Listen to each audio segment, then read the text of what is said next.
Welcome everyone to our webinar today entitled Imagine a World of Forensics Without Biomedical Science or Biotechnology. My name is Lim Tree Ling, and with me here is Dr. Samira. And we're very, very happy to welcome all of you. Good morning, good afternoon, and good evening from wherever you are. So we have international participants as well. So welcome, and hope you enjoy our live talk today. So without further ado, let me just go through the housekeeping rules very quickly. So we have muted the mics for all attendees, but if you have questions, and we are expecting your questions, if you have any questions, please use the Q&A panel, right? So there will be some interaction during the live talk itself. So you can use the chat to key in some of your questions. And this live webinar will be recorded. Okay, so those are the housekeeping rules. I'm just going to go very briefly about the program for today. So we're starting now at 2 p.m. And right after this, I'm going to introduce Dr. Samira before he starts his talk. And then we're going to listen and enjoy his talk. Will be followed by the Q&A. So leave all your questions in the Q&A box. We will address them during the Q&A session. So I'm going to stop sharing now. And I'd like to introduce Dr. Samira before we start. So Dr. Samira has over 20 years of experience as a forensic pathologist, and he has contributed to numerous forensic investigations, including trauma analysis, mass disasters, sexual crimes, and human rights abuse. As an academic, he has a special interest in forensic anthropology, forensic toxicology, crime scene investigation, and he's also dedicated to advancing forensic science education through exploratory research. So without further ado, I'd like to invite Dr. Samira to deliver this talk. So Dr. Samira, over to you. Hi, and good morning, good afternoon again. So I understand that there are some participants from basically all over the world. So wherever you are, a warm welcome to all of you. Thank you very much, Dr. Chuling, for that introduction as well. And it's a pleasure to have been invited by you to give a talk in this webinar, which, as I understand, a lot of the participants are interested in this area of biomedical science, biotechnology, and so on. So my input as a forensic pathologist, so as Dr. Chuli mentioned, so being a forensic pathologist, my background is more of a medical background. But over the years, I've come to work a lot with professionals within the scope of science or forensic science and so on and so forth. I've understood and I've felt that there's always a huge contribution that comes from those areas, and possibly even more than the medical part, which I would honestly admit. And so the talk that I'm prepared to give, so yes, so as I was saying, so I thought I'll just talk about my experiences, or at least my perspective of how the biomedical sciences, biotechnology, and the allied sciences, how they contribute to my area of expertise, which is forensic medicine or forensic pathology. And to me personally, it's difficult to actually think of conducting investigations in forensics without the support of these other allied health sciences. Now, I am currently in IMU as an academic as well, just like Dr. Schuling. And in IMU, we have this principle that we don't just deliver lectures. We try as much as possible to be interactive, to engage with students, and so on. So I will be posing quite a few questions as we go along. And what I would like is, and Dr. Schuling will help me with this, that there'll be a poll that will come up. And I would like to get your perspectives and also your responses to some of the questions that I'll pose during the talk, so that we'll try to make this as interactive as possible and engage in a bit of a discussion within the limitations of an online webinar, of course. So to start off with, forensics. Now, a lot of people have asked me this question. So the moment I say that I'm a forensic pathologist, so they keep on saying, "Oh, so you deal with these kind of cases and so on." I would just like to get your idea or your perspectives first of what you feel forensics is within, or what scope or what areas would forensics get involved. So what I'll do is I'm going to put up a few news items that have been in the media from time to time. And these news items, so they give some element of some investigation that was required, some legal offense or a crime that was committed. And I'd like to ask you, which do you think out of these incidents, which do you think requires forensic for their investigation, right? So the first one, A, here, as you can see, so there is a legal statute that has come up about vaping being illegal, or at least selling it to people under 18. Does that require forensics? What do you think? Then there's B. So here is a scenario where there's a person who actually got injured during a motorcycle, while he was riding a motorcycle, crashed into a pothole, and then there's a compensation that has been awarded. Does that require forensics? C. A person's kind of forged a document and then illegally purchased a certain item. Does that require forensics? Those of you from Malaysia, you might recall recently there was a huge gas pipeline explosion, which caused quite a bit of damage and also some injuries. Do you think that requires forensics? Or, say, for example, a homicide, a person who's found stabbed with multiple injuries. And then, so this now requires a certain forensic investigation. Does it require the elements of forensics that we understand? Which of these would require? Now you can answer, or you can give multiple answers. So the poll, I think, should be up now. And I'd like to see your responses. Which do you think forensics is required? Yeah. And maybe at the end of it, Dr. Shuling could share the results just to see. Okay. All right. So from the results, what I see is that majority of you have already selected option E for the homicide case. There's 25% who've selected A, 56% B, 44% C, D, and so on. So, okay.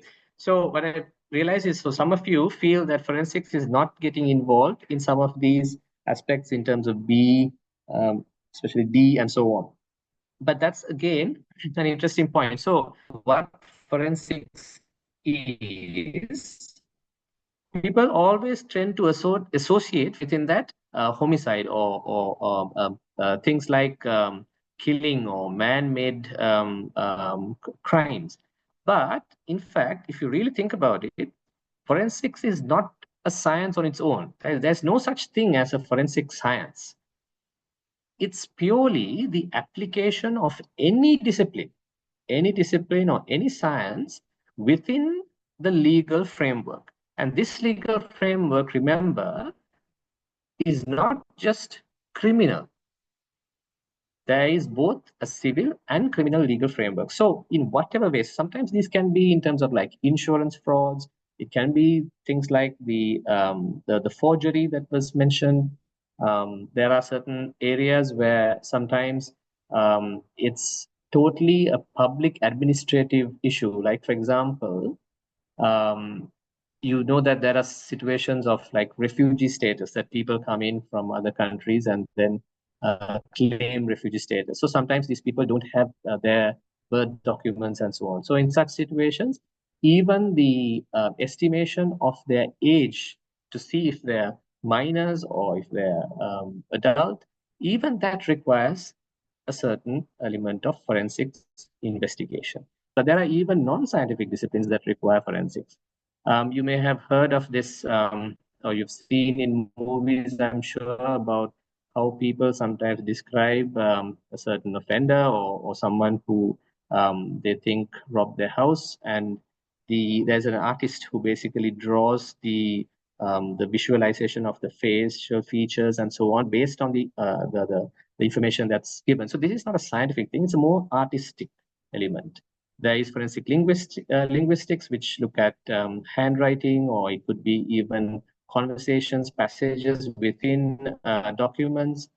It's sometimes used very heavily in cases like cyberbullying, cybersexual harassment, because the phrase that comes in, whether it is actually intended with a sexual or whether it was written with a sexual intent. So trying to figure out those kind of elements requires these forensic linguistics.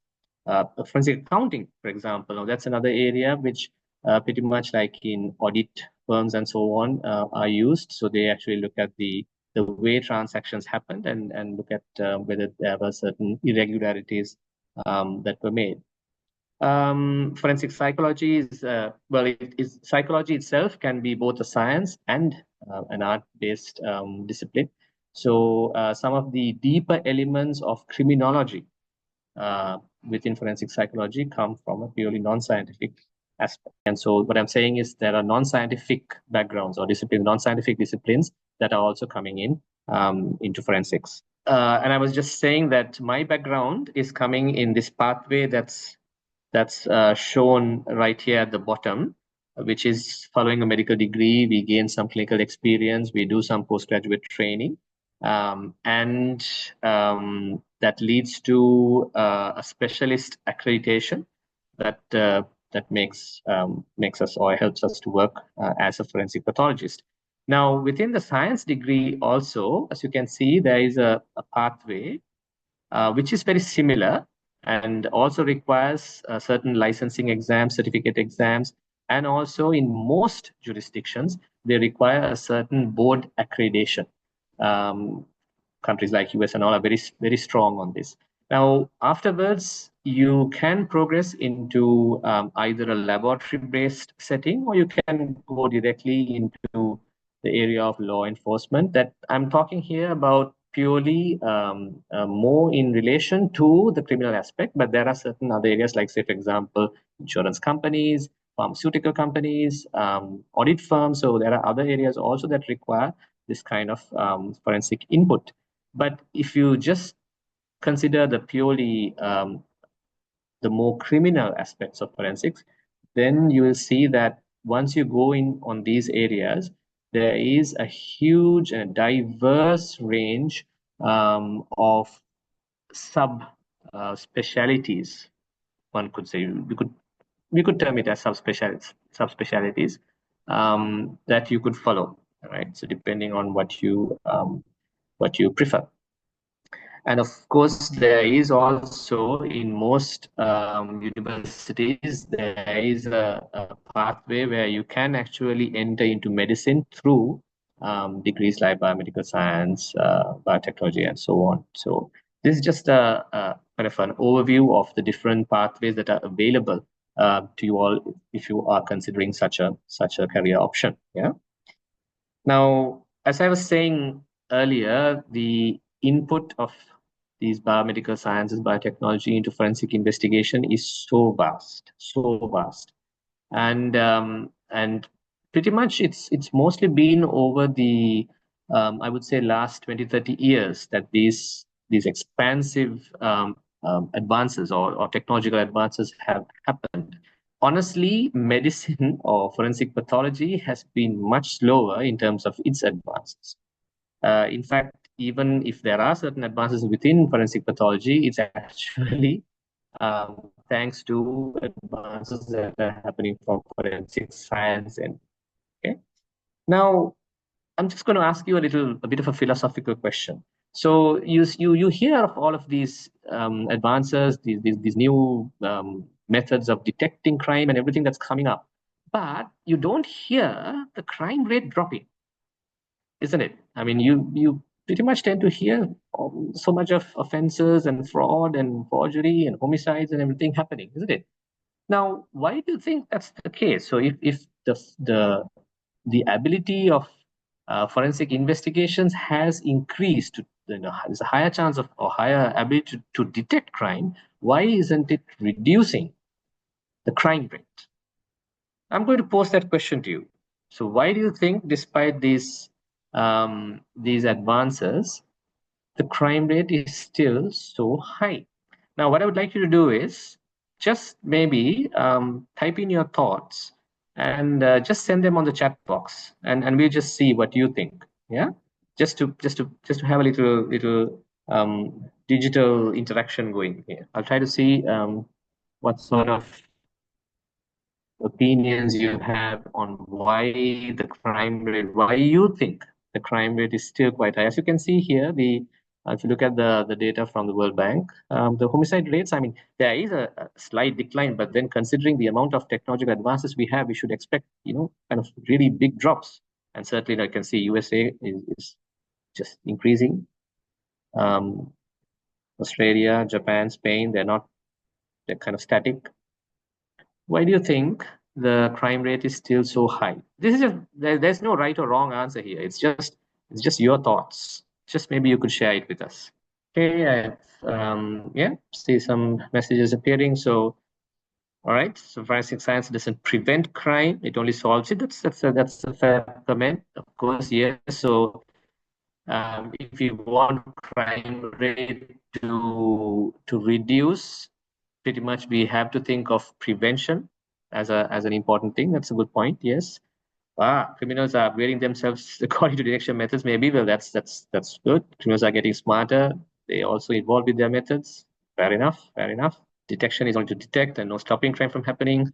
Crime usually stems from conflict in opinion, and that's more the behavior aspect. That's very true. So even though you have all of these technological advances, the behavioral nature, the social construct, the social context isn't quite changing, isn't it? That's true. Could it be because there are still a lot of crimes that go unreported, especially in rural? Oh yeah, that's quite true. And with poor people or areas with lower socioeconomic areas, the availability of these technologies, and I'm not just saying poor socioeconomic areas, I'm saying even country-wise, and I'm from Sri Lanka, and I would have to admit that Sri Lanka, for example, the availability of technology is much, much, much lower compared to countries like the US or even, of course, Malaysia. Forensic only solves, not prevents. Yes, okay. So you see, I think you've kind of got hit the correct pitch. So basically, we are seeing quite a lot of discrepancies, um, unevenness in terms of distribution of these or these technological advances and so on. So, but of course, what one of you mentioned, the ability of um, forensic investigations is only to solve it after it happens. So really what we are doing in terms of forensic science is actually playing catch up. We still haven't figured out a way to like prevent crime happening before it happens. I don't know if you like movies, but one of the famous movies that we used to watch those days, that we used to love those days during my younger time, was a movie called Minority Report, which actually uses this concept of trying to prevent crime before it happens. So, but of course, that's the reality is that we are always playing catch up, and it's actually the criminals who are advancing in their methods of crime, and then the law enforcement is always trying to find ways. Okay, now we need to find a way to prevent that crime. That's one important aspect. There is also another aspect, and that is it's not just important to detect crime. Sometimes you can actually find say what happened. You know the story, you find everything, you can actually make a reasonable assumption about what happened and how the crime happened and who did it also. But when it comes to courts, there is a different, let's say, an entirely different game that needs to be played in the courtroom, and this is purely different. It's an entirely different aspect to our scientific learning, and a lot of forensic investigators, including myself and forensic pathologists and forensic scientists, police officers, face a lot of problems when we actually come into court and try to convince judges and juries that of our evidence and of our investigations. So that's because the principles of law are not really tallying with or not really keeping pace with the advancements that's happening in the investigation. So sometimes these new technologies, new methods, they just go unadmissible. In other words, courts say, no, I'm sorry, we cannot just accept that because it's still at just development stage, or it hasn't created any realistic impact, yeah, or it hasn't been validated in a realistic setting. So this is actually, I don't know if you've heard of this, or some of you might have even read this particular book, The Washing Away of Wrongs. It's possibly the earliest forensic textbook. And in fact, when you read that, you kind of realize that the principles of forensic investigation haven't actually changed. They're pretty much the same. It's only the methods, the methods of detection, or the tests that we use, those are the ones that actually allow us to improve. So the advances are not in developing new principles. It's just the same principles, but now done in a bit more sophisticated manner. Yeah, the process of investigating a crime, from the time it happens to the time when it gets solved, or the end point is generally when we say that there is a conviction, if we take a criminal case. Now, for a forensic investigator, it is not just enough to have a scientific knowledge of how a particular, say, a detection method or whatever needs to happen. There are several other skills that are needed. And sometimes a training of a forensic investigator doesn't allow for all of these skills to be in place. Yeah, I'm sure most of you have read Sherlock Holmes, and possibly some of you might have even felt the interest, or gained the interest in forensic purely from books like that are seen in Sherlock Holmes, or the movies, or even other dramas and movies on forensic investigation. But actually, the reality is that the way in which those investigations are portrayed is more sensational. And I can tell you, and I'm 100% certain on this, that if Sherlock Holmes brought in those theories that he puts in those books into a courtroom, they would just get thrown off the door, because they do not fall in line with the legal principles when actually running a trial and convicting a criminal. Yeah. So this is just to give you the background of forensic investigations, how it happens in a realistic setting, and also some input in terms of the advances, and also the way biomedical sciences have improved the forensic investigations. Now, I will just move on to kind of highlight it a little bit more through some case studies. I'm just going to use a few case studies. I'm going to start with an interesting case, and I'd like you to just pay attention to the details within the case, so that I'll ask you later on what you think, based on the information, could have happened here. Now, this is a scenario of an 80-year-old man and his 65-year-old wife. So they were basically living fairly alone in a gated community. Their house is a bit away from the other houses. So pretty much it was a case of where they were found dead. Both of them were found dead in their home. So the man was found dead in the bedroom. He was lying on the bed, and the wife was found dead in another area near the hallway. So she was just sort of slumped on the ground. And the story is that, so basically, as I said, they were living alone, so not much communication with the external, the neighbors and so on. But there's evidence that the wife had been to a supermarket about 2 weeks before, looking for groceries and so on. And it was really just a welfare officer who kind of found them, because he had come to check on them. The husband had been having Alzheimer's disease, and I think you probably know Alzheimer's disease is a disease which causes a very long-standing memory loss. And plus, he also had heart disease, so he had a history of heart disease and Alzheimer's. The wife didn't have any major illnesses. Oh, sorry. Apologize for the technical issue again. So I think it's a matter of the connection. But while Dr. Samira is trying to fix this, I think we could have a look at a case study. And I'm going to later on launch a poll. And you can answer this question, yeah, based on this information. Yeah, what's the most likely cause? So while Dr. Samira is picking up again, joining us later, let me just run the poll. I hope you still remember the case. Okay, let me know if you see the poll. Yeah, hi, Dr. Samira. So I'm just launching the poll, yeah? I'm just looking at the results.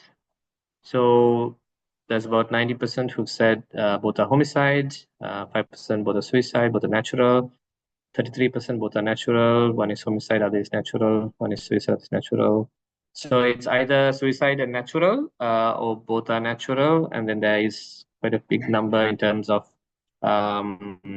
suicide and homicide also. Sorry, both are homicide also. Yeah. Okay. Good.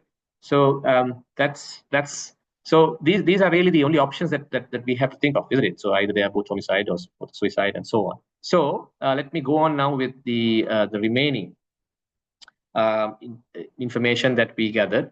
Well, not we, but then that was gathered in this scene. I was not involved in the scene at all, in this case at all. So the body is now say if we had been doing this investigation at a time where we didn't have this level of advanced forensic investigations, we would pretty much be relying on the medical aspect of it. So basically, essentially, it would come down to the forensic pathologist having to dissect the bodies, and then trying to figure out, okay, what really causes deaths. But now there's lots of limitations in this. For example, this was now about 1 or 2 weeks since the last time since these persons were seen. So which means that the body would now be fairly decomposed. And when a body is decomposed, the extent to which we can actually identify pathological changes in the organs, even on microscopy, becomes very limited, right? So we often end up just giving these cases or as either unascertained or unable to determine cause of death, that kind of thing, because of their level of decomposition.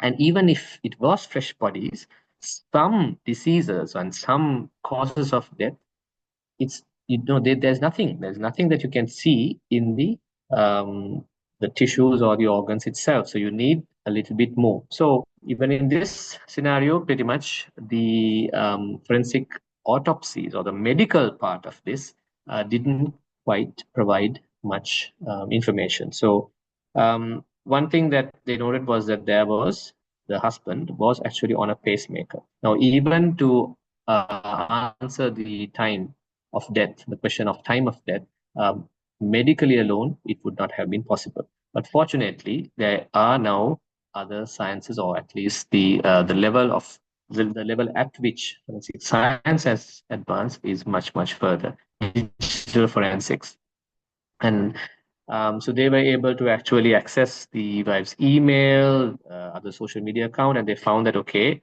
the last message, so the last interaction on social media and mails and so on has been on the 12th February. So basically that it gives a particular time of death, right? And from the biomedical engineering perspective, so this is again another science that is linked to these biotechnology and so on, where you can now do what is called a pacemaker interrogation. So that's basically looking at the data that is in the pacemaker, and then through that they can actually determine when the pacemaker actually stopped functioning. Yeah, and they found the husband had actually died 1 week after the wife's presumed date of death based on the pacemaker data. Yeah.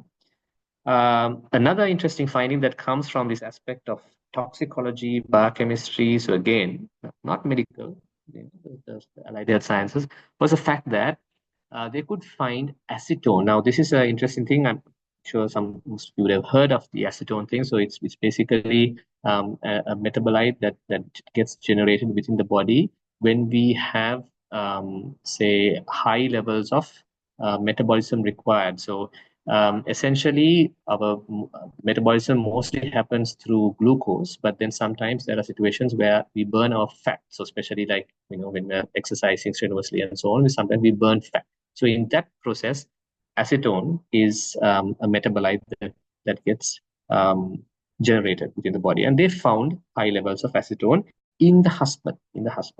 Now, this actually gives us a lot more. The wife died on a particular date, knowing the fact that he also had Alzheimer's disease. The husband dying of starvation because he had Alzheimer and would have been unable to actually uh, perform his daily functions. So that gives us an indication, but then that still doesn't explain to us why the wife died. And as I said, so autopsy doesn't quite say much because there is, except for a little bit of, changes in the lung, maybe, but then that's very inconspicuous. But during the crime scene investigations, the crime scene investigation officers actually found quite a lot of evidence that there have been rodents, rats, rat droppings, and evidence that rats been like messing around with the furniture and so on. So that gave a clue that this particular area was infested with rats, and that gives another clue um, of the possibility of this condition called hantavirus pulmonary syndrome.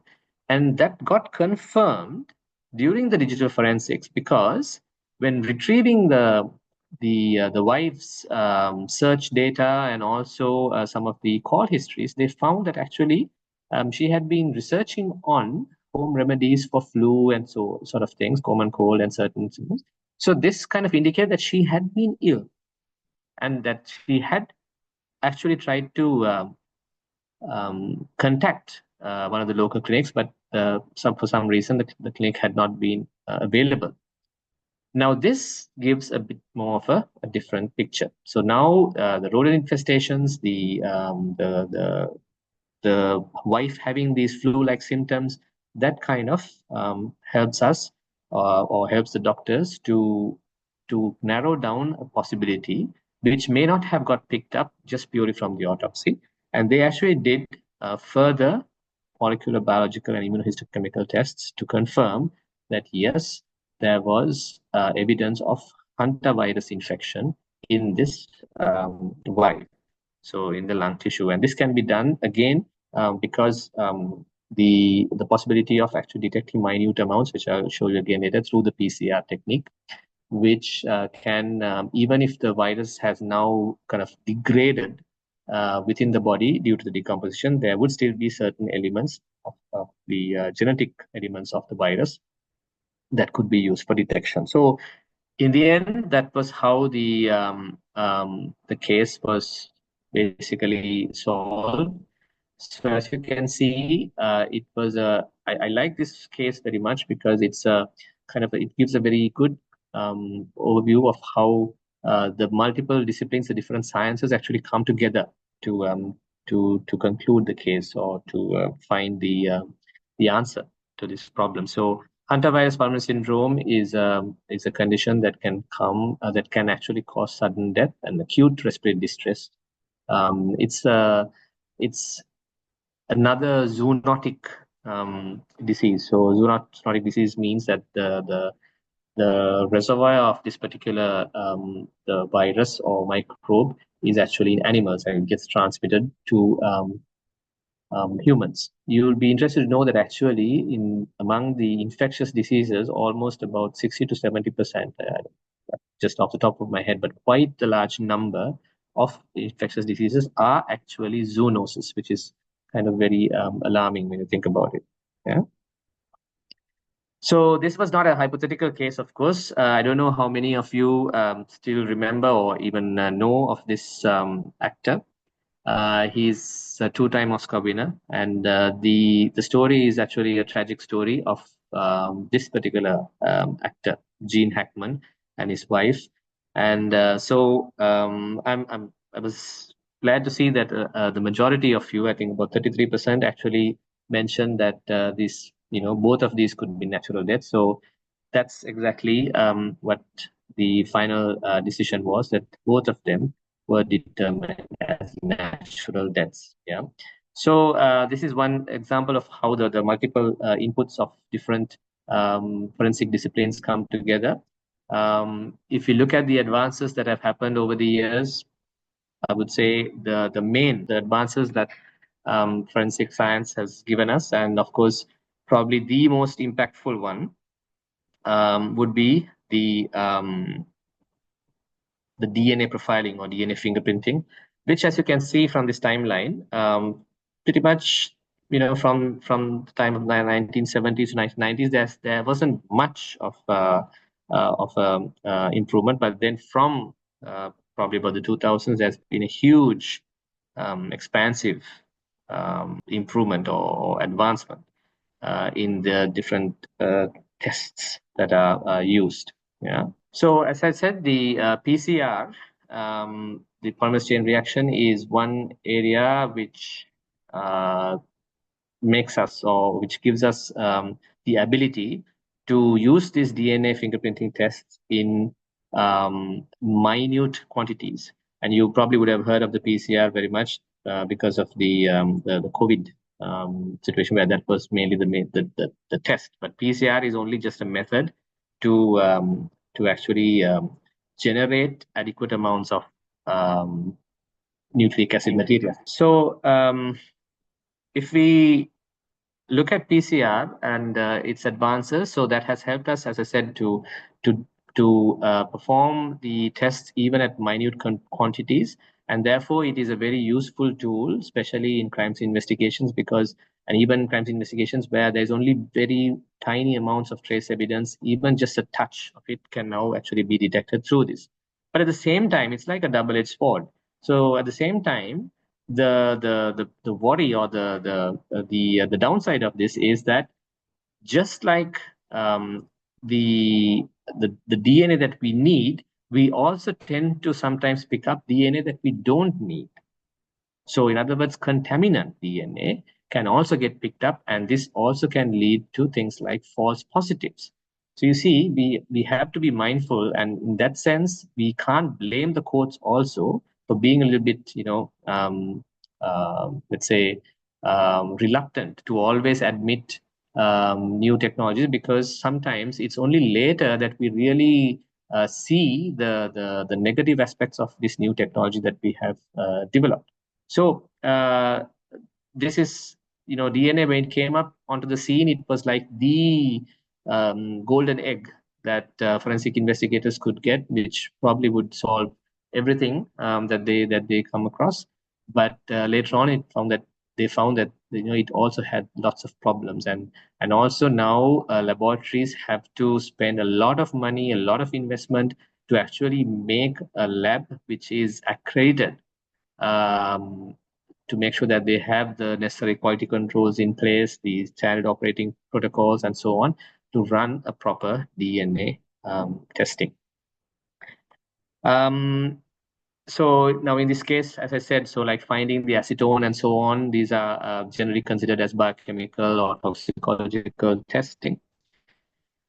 An area that has improved in recent times is the focus of what aspects of the toxicology testing we are doing. So during the previous times, it was mainly the drug or toxin per se that needed to be identified. But now this science of omic science, you have proteomics, genomics, metabolomics. So these omic sciences have kind of changed the way we look at things. And especially when it comes to metabolomics, that has actually been linked with the forensic toxicology, because now even if the actual drug or toxin or the substance, even if that leaves the body, its physiological trail or biochemical trail can still be assessed. So it's like, even if it leaves the body, it still has left some kind of clues within the biochemical, biomolecular processes and cellular processes in our body. And now through these metabolomics, we can actually look at those processes, such as like the mRNA signaling and so on, which will tell us, okay, So even though we can't detect the drug, we know that this person had been exposed to this particular drug to give some evidence to courts. Yeah. So this is another area which has come up in recent times. As I said, trace evidence analysis. So now I mean, minute quantities can be used for detection. Up until probably most of the investigative methods were actually what are called destructive methods. So you collect a particular type of evidence and you can analyze it, but that's it. You can only do it one time. After that, you lose that evidence. It's gone. But now there are techniques. For example, now this method called Raman spectroscopy. So this actually enables you to do the analysis on a particular substance, like say paint or fiber and so on. But it doesn't get destroyed.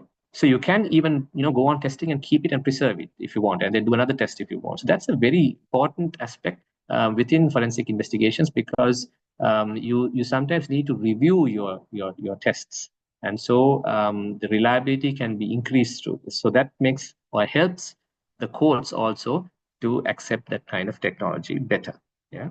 Now, talking about paint and fiber analysis, I thought I'll just put another case, and just to give you a chance to kind of test your forensic eye and so on. So this was a case where a man was found dead on the side of the road.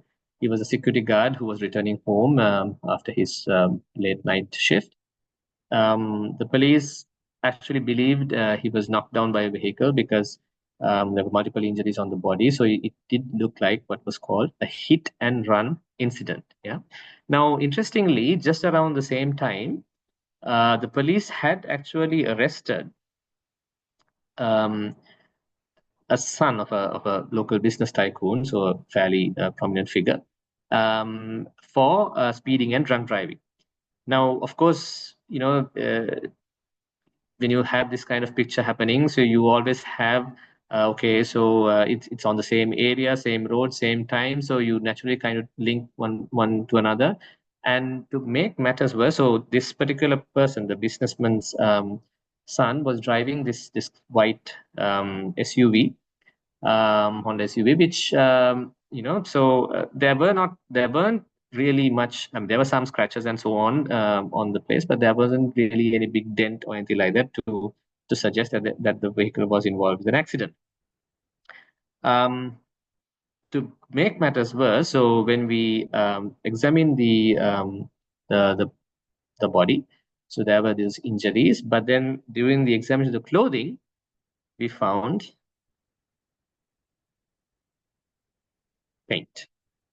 And as you can see, it's whitish paint, right? So just at the side where there is this tear on the trouser, there is this whitish paint that's there. So now that, of course, kind of like really took it forward. Okay, here's a person who's been arrested for drunk driving, speeding around the same time, driving a white SUV, and here is a person who's found dead on the road with a big paint patch noted on the trouser. Now, examination of the shirt, as I said, there was quite a lot of injuries. So what you're seeing here is a light blue colored shirt. And as you can see here, areas that are very much bloodstained on the lower part. And this is actually the sleeve. Now, I'm going to ask you, looking at this shirt, I'm going to give you a few areas. You tell me which area would provide the most valuable information in this case. So is it area A, area B, area C, D, or E? So I think Dr. Shooting will put up the Google poll, sorry, the Zoom poll again. Yeah. So let's see what you think. All right. So majority have gone with area C, 48%, and then there is area E, that's also mentioned, and then D, and so on. Okay. Right. I think so. Those of you, especially who put C, would probably have noticed. So if you look at this, you'll notice that in this shirt with all the dirt and the blood stains, you see some very distinct patterns.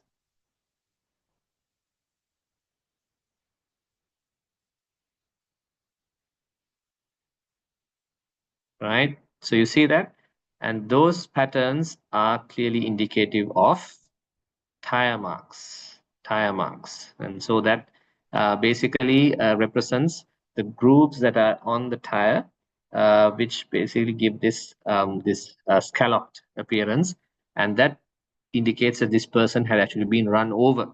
Now, the importance of these tire marks that so you can use the tire marks to actually identify the offending vehicle by measuring the distances between these and also the pattern of the tire mark. So that and if it tallies with the suspect vehicle, then that's another important evidence, right? Especially in these hit and run cases. But now, what you probably would have, some of you might have realized this. There's actually two sets of tire marks. So you can see there is one set of tire marks here, yeah, and there's another set of tire marks here. So this is actually if you look at the distance, it's not just one tire, it's actually two tires almost side by side. So that tells us that this is not, or very unlikely to be, the SUV, but it has to be something a little bit more bigger, and also something which has two tires like this that are parallel or side by side. So that now actually tells us, okay, this is not a vehicle that ran over this particular person. Yeah, so that is another important aspect. A lot of times, forensic science and forensic investigations, they tend to work towards finding the culprit, finding the offender. But it's just as important. It's just as important to ensure that innocent people um, are also excluded. Now, of course, in this case, we never found that offending vehicle, so that the particular person who actually did the hit and run was never caught, at least not until now. So yes, fine. So that's a loss on that end. But in this aspect, the fact that they were able to actually exclude this particular person, the son of the businessman, is also in a way a victory of forensic science. So like the other areas of lab-based investigations in forensics. So forensic serology and blood pattern analysis is also an area that has really advanced. There are certain tests that are done to first identify whether a particular substance on a crime scene is blood or not, and we have to like do certain preliminary tests to identify whether it's blood or not. And there are tests like the Castle-Meyer, which now has again improved to things like immunochromatography and so on. There are ways how we can determine what type or the origin of the blood is. The another interesting thing about crime scenes is this concept called blood pattern analysis. And I know of quite a lot of investigators who got trained through this older method of drawing up strings to try and trace the pattern, which now it's again an area that's fastly advancing, which has gone into automated learning using artificial neural networks, so deep learning, machine learning, and so on, which basically, so now all you just need to do is take a photograph and a 360 video recording of the crime scene, and you feed it into a computer, and then that just does the analysis for you. It's so simple now. Okay. But as I said, I'm a little bit old school, so we still have to, do fairly basic and primitive tests. Now, I'm going to ask you. So this is a case where there was a person who was stabbed. A woman was stabbed, and the person, the perpetrator, was not quite known. This is the corridor that is leading to the room. And basically, as you can see, there's a lot of fluid, blood like fluid. So this blood or blood like fluid, as I said, is one of the first things we need to confirm whether it is blood. Of course, like sometimes, when you've been a forensic investigator, when you've got some experience, when you go there, there is a certain distinct smell that comes in that kind of tells you, okay, this has to be blood. But still, that wouldn't help you in court. You have to actually confirm that it is blood. So so in this case also, so there is this fluid here. Okay. Again, I'm going to ask you just like before, which area do you think has the most useful information which could help us in identifying who the killer was? Yeah. So do you think it is this area with the white square, the blue square, the yellow square, or the green square? Okay, let's see how the results. I think this probably would have been a bit easier for you to pick up. Yes. So see, 83% have said it's the green square, and you probably would have picked up the footprint, the footprint, right? That was there, and yes, so that basically tells us that this is um, the firstly the fact that it is an unshod feet or there's no shoe there, so that's a good indicator that this is likely to be the killer, right? Okay, so from there we move on to another area which is now actually very much sort of immersing itself into forensic pathology or the medical part of the forensic investigations, and that is the aspect of forensic radiology. And within that also, a development that came up from about 2005, if I remember correctly, is this concept called the virtopsy or virtual autopsy, for short. It's a concept that got developed from Switzerland, and this is really revolutionizing the way bodies are investigated, because it essentially what happens is you create a digital cadaver. A cadaver is the dead body. So you create a digital representation of the cadaver using certain imaging techniques. And then what you get is basically an interactive um, digital representation of the body, which basically you can manipulate, you can dissect it in any way you want. You can dissect the muscles separately, the bone separately. You can look at the blood vessels separately. You can detect minute fractures anywhere because you can expand, you can enlarge, you can zoom in. You can do all of these fancy techniques, which is purely a combination of internal imaging using CT scans, MRI, and also contrast-based imaging like angiography, combined with surface scanning, 3D photogrammetry, not photography, photogrammetry. And also, if you want, you can do also certain types of image-guided biopsies on this, which will basically give you the entire digital cadaver. Now, the nice part about all of this is you can do all of these dissections. You can cut it, dissect it any way you want, and then right at the end, you can just basically reset it, and it comes back to that normal cadaver at the end. So this is one of the areas which, again, as I said, it's still very much limited. Obviously, you can understand it's quite an expensive investment to put in, because it's got all of these MRI and so on that needs to happen. But it's one of those areas which pretty much we are kind of really looking at eager-eyed. And most institutions now actually have some of those imaging modalities, like CT scanning, for example.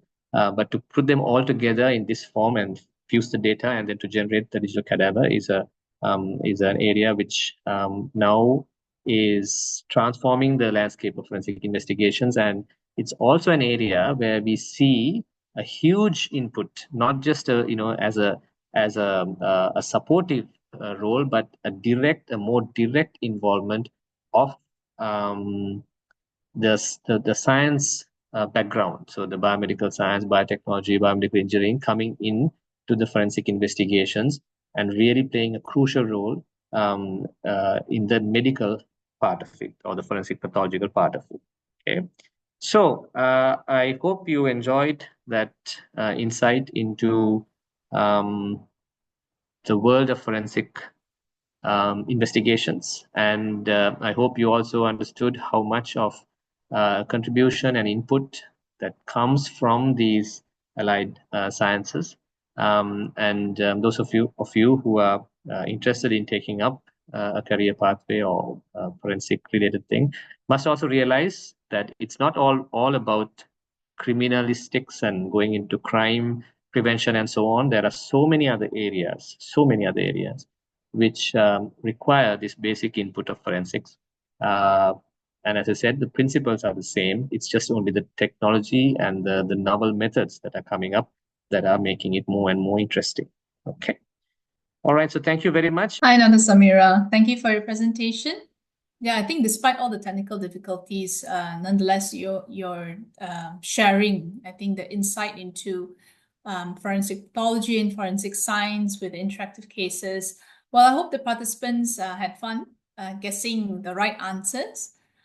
This is how it should be like, yeah, learning should be engaging, yeah, and not just one-sided.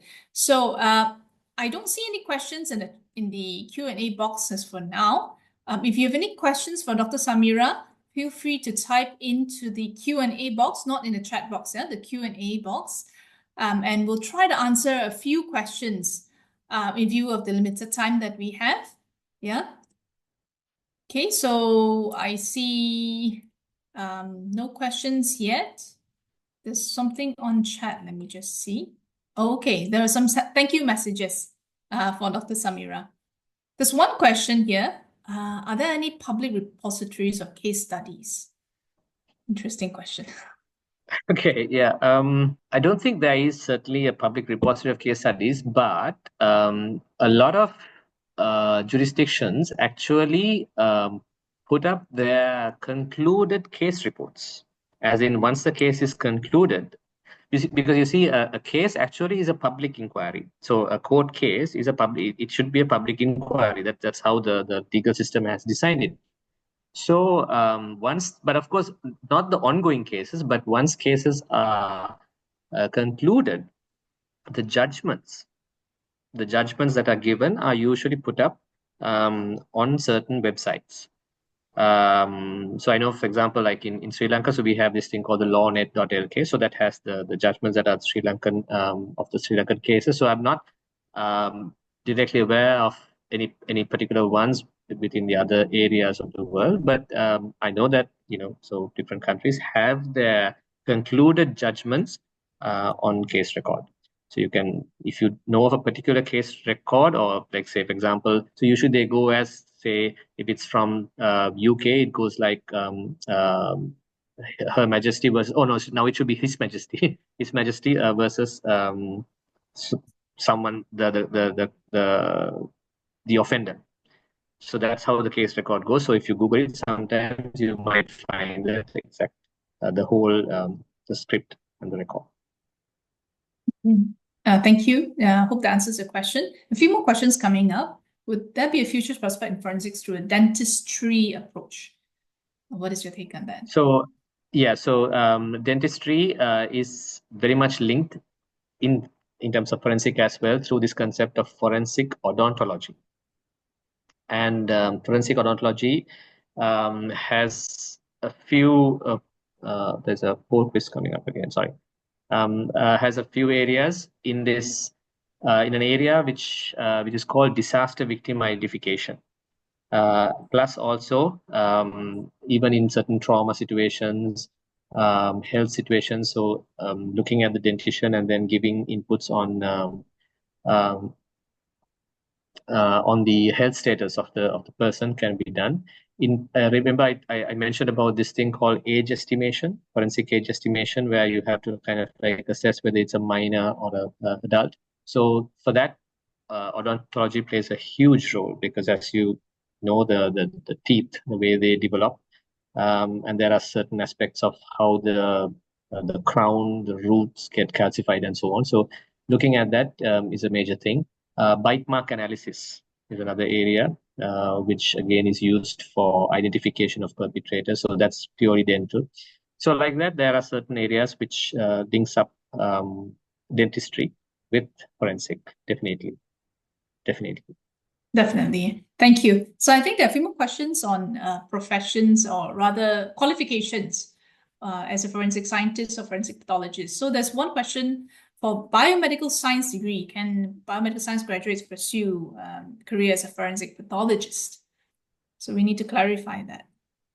So as I said, so you see, a forensic pathologist comes through a purely medical background. So if you remember that slide that I put up, so basically you have to have your MBBS, and then you have to get your specialized training in pathology, and then, but you don't go fully into pathology. You can branch out and then do forensic pathology. So that's the pathway for forensic pathologists.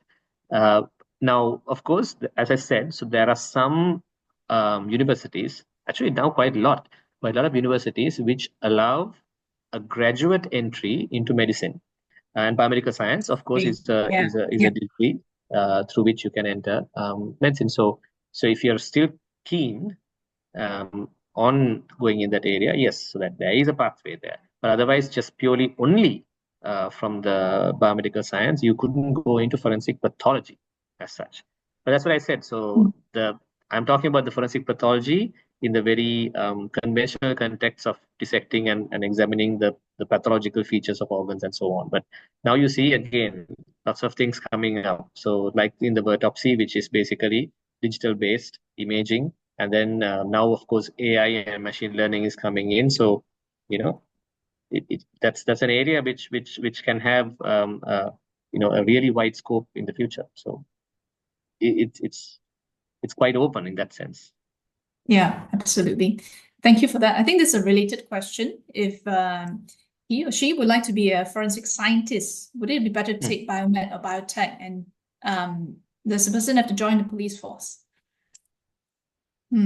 No, so definitely doesn't have to join the police force because that's, as I said, again, only one pathway. So remember again in that slide, so I put in that you can actually go through the law enforcement pathway, but you can also go laboratory based. So now the typical forensic scientist is not necessarily a police officer, although within the police you also have forensic science divisions. You also have forensic science institutes that are outside the police. Now if you take Malaysia for example, there is the Department of Chemistry, the Jabatan Kimia, which is it's separate from the police, but that is the National Forensic Science department. So that's where they do the DNA testing, the toxicology, the ballistics, and so on. So it doesn't have to always go into to law enforcement. And also remember, as I said, so it's not all about crime. So you have, so you have still job opportunities within other aspects like auditing, insurance companies, and so on, which also take it up. So it's still quite. I mean, it's becoming more and more. It's get the job opportunities are changing and newer jobs are coming in. Um, so at the moment, certainly the main ones are laboratory based and law enforcement. Yes, thank you. Thank you for that. I think that's very clear. So that sort of answers the question of the next question of how does one become a forensics investigator in Malaysia? I suppose if it's a forensic investigator as in a crime scene investigator to be on the scene, then that will be the law enforcement. Then yes, you will need to be a police officer. But if it's to be part of the forensics team, but doing DNA analysis, for example, then you can go the path of a scientist, right? So to be a Yes. forensic scientist in Malaysia, you can either have a biomedical science or a medical biotechnology degree. And of course, there are forensic science programs as well.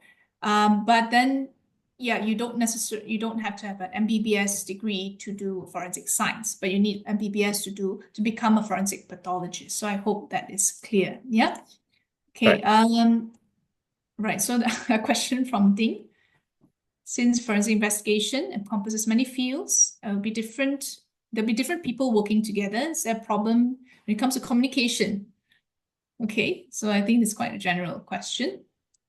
Communication between each professional, I suppose that's what I the question suppose, is saying. yes, Yeah, yeah. that's the Oh yes, I motivation. mean it's got its pluses as well as negatives. So obviously, one of the things that well, I suppose it can be the case in anything, because a lot of disciplines tend to learn and work in their own silos. Even in universities, you don't see, say, for example, biomedical science and medicine students, coming together for a lesson. It's very rare. So Not the same common, thing, yeah. yeah, yeah. The same thing happens when it comes to working. Suddenly, you have medical persons having their own understanding of certain things, and then you have the biomedical science or the other science graduates having their own understanding of things. So there can be certain communication difficulties, but in my experience, I think it's more of a personality thing. So if you are a person who likes to interact and accept the other person's version of things, and then understand or look at the problem through the eyes of the other person, then I mean, we get along quite fine. So it's just if you're dogmatic in your own belief and so on, then of course you can have these issues. But generally, at least in my own experience, I've not. I mean, there have been conflicts, of course, but academic conflicts, and not necessarily um, conflicts that have disrupted the investigation. All right, thank you for sharing your experience. I think we'll take just one last question, since Yeah. it's the last question in the Q&A box. Is there a possibility that forensic pathologist is able to work in a private hospital in Malaysia? Okay. Sadly, no. That's the short answer. Because for forensic pathology, the input is very much a state-based input. There are options where a forensic pathologist may be called as the defense pathologist. So, in other words, now let's say you have a party who's been accused of, say, killing someone. The defense, so that's the defense. So they may want a pathologist that they would nominate to be present during the investigation. And of course, that is a private contract. So obviously, the defense would then be paying the defense pathologists expenses. But it's obviously, as you can understand, it's not a job. It's just things like one-off contracts. But apart from that, generally, the forensic pathologist is a state-based profession. I see. Okay. I just see one more question. Perhaps we could try to answer that within 1 minute. And in the last 5 minutes, I'll go through the feedback. Yeah. Is it possible to be a forensic pathologist and a crime scene investigator at the same time?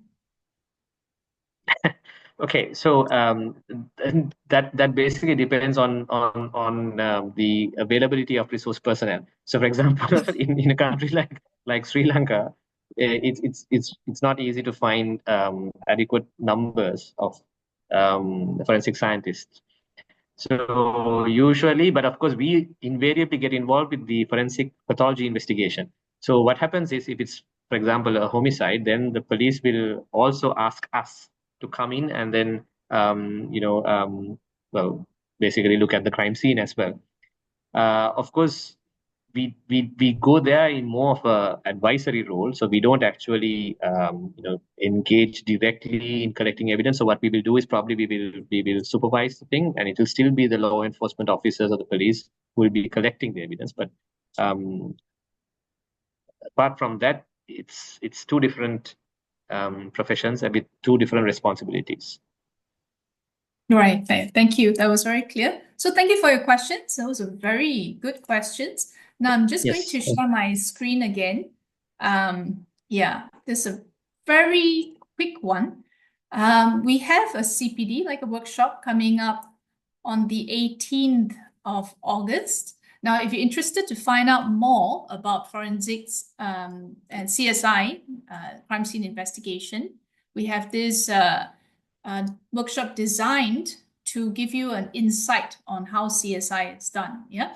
So this workshop will involve speakers from Jabatan Kimia, Department of Chemistry, TS Noah Wan Aidora, and also Mr. Phua. He's a forensic scientist from Singapore, and Dr. Selvin. Dr. Selvin is a retired police officer, but he was involved in clandestine lab, so drug lab investigations. So these are very experienced speakers, and we also have a CSI, hands-on CSI activity. So if you're interested to find out more, you can scan this QR code. Yeah, scan this QR code. All right. So yeah, we look forward to welcoming those who are very interested to find out about this CSI. Okay, so I'd also like to listen to your feedback on our webinar today. I understand a lot of technical difficulties, so thank you for your patience. Really, really appreciate that. Do tell us what you feel and how we can improve on future talks, because I think we'll be having more of such events and various topics in future. So do let us know what topics you would like to hear about. Okay, so this is the feedback form. So I'll just stay on this page for a little while before we end the webinar. Okay, now I'd like to I'd like to take this opportunity to thank Dr. Samira for her time and preparation of the content. It's really not easy to curate the different cases and come up with questions and weave forensic science and forensic pathology together to help us understand what is the landscape of forensic science and pathology and the whole forensics team out there. Yeah, so thank you very much, Dr. Samira, for your time. And also, I'd like to thank you as participants this afternoon or morning or night, wherever you may come from. Thank you for spending 1.5 hours with us. And I hope you have been enlightened by some of the knowledge and the sharing by Dr. Samira today. And not forgetting our very dedicated marketing enrollment team, Ms. Norma Sarah and also Ms. Chu Yong, for helping us, supporting us along the way when developing this webinar. So thank you so very much, and I hope you have a pleasant rest of the day. And do write to us so I believe our MUO team will provide the email address in chat. Yeah, do email us if you have any inquiries on our programs. Yes, start@imu.edu.my. Start@imu.edu.my if you have any inquiries at all regarding our biomedical science programs or medical biotechnology programs. All right. Thank you so much. I really appreciate your time. Thank you so much from me as well. Thank you very much. Thank you. Bye.